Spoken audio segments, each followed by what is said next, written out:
Samantala, 5 araw bago ang undas, pinagbabaklas ng pamunuan ng Manila North Cemetery ang mga natagpuang hagdanan sa paligid ng sementeryo.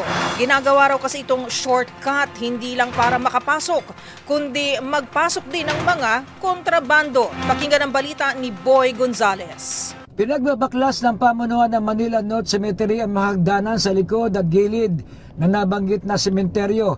Ito'y bilang paghahanda sa papalapit na paggunita ng undas.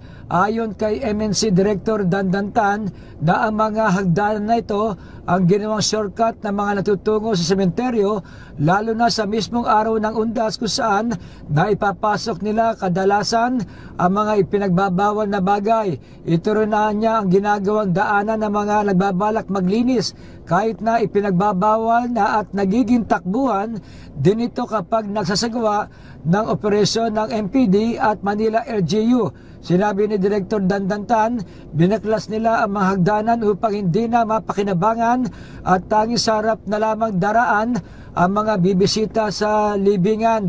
Bukod dito, imomonitor at babantayan ng MPD ang mga paligid ng Manila North Cemetery upang hindi na ito gawing shortcut ng publiko.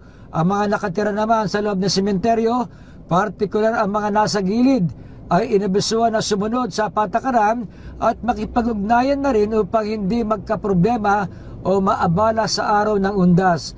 Para sa MBC TV Network News, ito si Boy Gonzales, una sa Pilipinas, una sa Pilipino.